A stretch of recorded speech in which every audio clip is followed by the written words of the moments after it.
Black start D block periodic table D block చేస్తే 3 link అయిపోద్ది. Same అయిపోయి చెప్పండి.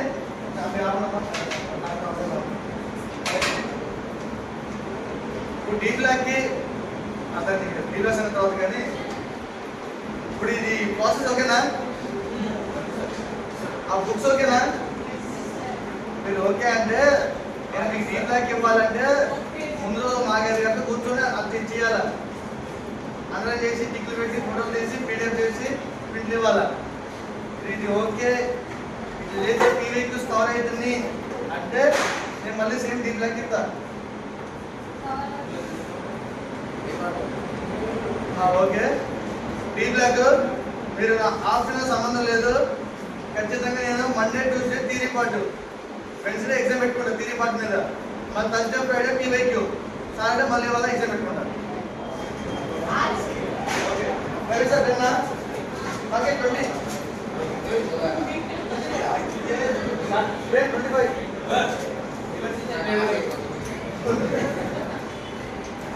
ఒకసారి నాకు కరెక్షన్ చూడండి చెప్పండి అమ్మా. ఈ పేపర్ నేను కరెక్ట్ చేయలేదు, మీరు కరెక్ట్ చేశారు కాబట్టి నేను చేస్తుంటే చెప్పండి.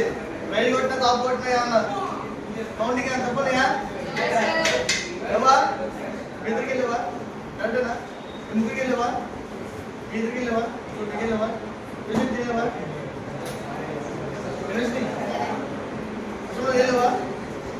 గాడి అనిస్ట్గా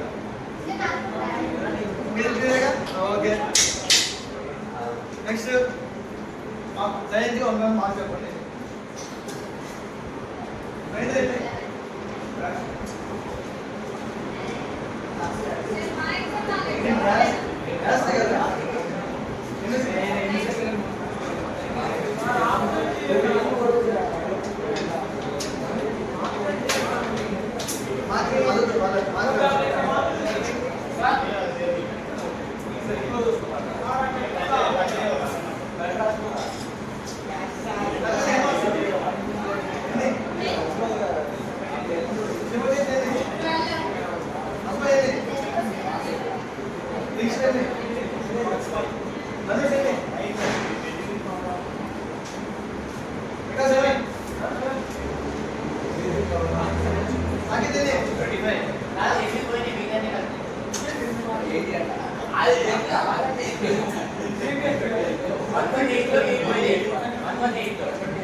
బాగా పెట్టుకోండి.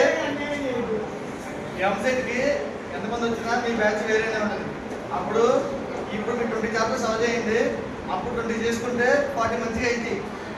అప్పుడు 1 మంత్ టైం ఉంటుంది. ఐబీ ముందుకు వచ్చింది కానీ ఎంసెట్ మీలోనే పెట్టరు. ఎంసెట్గా ముందుకు వచ్చింది. అది మీరు చెప్పి ఐబీకి ఎంసెట్కి మీ 40-35 డేస్ లక్ బాగుంటే 45 డేస్ టైం ఉంటుంది. అందుకని ఎక్కువ రానే రాదు. ఐబీ ముందు తీసుకొచ్చిందే ఎంసెట్ ముందు తీసుకొద్దామని. ఎందుకు అంటే ఎంసెట్ పెడితే మేలో పెడితే రేట్ వచ్చేసరికి జూను, ఆ ర్యాంకులు చక్కగా వెరిఫికేషన్, కాలేజ్ వచ్చేసరికి జూలై ఎండింగ్ అయిపోయి కాలేజ్ స్టార్ట్ అయ్యేసరికి సెప్టెంబర్ ఆగస్ట్ ఎండింగ్ అవుతుంది. అంటే సగం అకాడమిక్ ఇయర్ అయిపోతుంది. అట్లా కాకుండా అన్నీ కూడా జూలైలో స్టార్ట్ అవ్వాలి కాబట్టి జూలై స్టార్ట్ అవ్వాలంటే ఏప్రిల్ ఎంసెట్ అయిపోవాలి, మే జూన్లో క్లాస్ అయిపోవాలి కాబట్టి ఇది ముందు తీసుకొచ్చారు. మీరు అదే చాలా మంది పేరెంట్స్ వాళ్ళు అడుగుతున్నారు ఐపీకి ఎంసెట్ చాలా గ్యాప్ వచ్చింది కాబట్టి చదువుకోవచ్చు అని. అట్లా ఏం పెట్టుకోకండి. పక్క అది కూడా ముందుకు వచ్చింది. అప్పుడు 40 డేస్ కంటే మ్యాక్సిమం ఎక్కువ రాదు. 40 డేస్లో ఎంత గట్టి కూర్చుందామన్నా మీరు 10 రోజులు పోగొడతారు. ఐపీ ఎగ్జామ్ కెమిస్ట్రీ అప్పుడు మీరు కూర్చోరు, 2 రోజులు 3 రోజులు పోగొడతారు. మళ్ళీ మధ్య మధ్యలో ఆదివారం పోగొడతారు. ఎగ్జామ్ ముందు రోజు ఎన్ని రావాలనుకుంటే అది పోగొడతారు. ఎంతకన్నా 40 డేస్లో 5 to 10 డేస్ పక్కా పోగొడతారు. ఎంత బాగా చదివినా పోగొడతారు. మీరు మిగిలింది ఆ 35 డేస్ మాత్రమే. ఎంత ట్రై చేసినా ఉన్నాయి.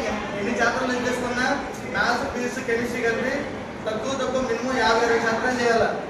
గట్టి లెక్కిస్తే 20-20 40 80 చాప్టర్స్ ఉన్నాయి. 50 to 60 చేస్తే 30-40 డిసైన్ పెడతారు. 10 to 10 కరెక్ట్ అయితే ర్యాంక్ మార్క్స్ మాత్రానికి 40 క్వాలిఫై కానీ 40 to 50 వచ్చినా ఉపయోగమే ఉండదు. ర్యాంకు లక్షల్లోనే ఉంటుంది. 60 దాటితేనే 20,000 లోపు వచ్చింది, 70 దాటితే 10,000 లోపు వచ్చింది. మీరు 160 బిట్స్కి 60 ఎట్లా పెడితే చాలు. కాబట్టి ఇప్పుడు సగం కవర్ చేసుకున్నాం. ఇప్పుడు పెట్టినా 30 మార్క్స్ పక్కా సొంతగా పెడతా అన్నట్టు మన మినిమం క్వాలిఫికేషన్ ఇప్పుడు చేసుకుంటే అప్పుడు సమ్మర్లో ఒకసారి రివైజ్ చేసుకోవాలా. అంటే మీ డేకి 2 చాప్టర్స్ సర్వ్ చేయాలి. సమ్మర్లో మీరు అయిపోయి ఎంసెట్ మధ్యలో డేకి 2 చాప్టర్స్ సర్వ్ చేయాలి. ఇప్పుడు అయితే అప్పుడు రివిజన్ చేస్తారు, అంతే రివిజన్కే టైం సరిపోతుంది. కాబట్టి మీరు నెగ్లెక్ట్ చేయమాకండి, ఇదే చేసుకుంటూ పోండి. 20-30 చాప్టర్ పక్కా అయిపోవాలి మనకి జనవరి 1 లోపు. మీరు వేరే ప్లాన్ వేసుకోకండి.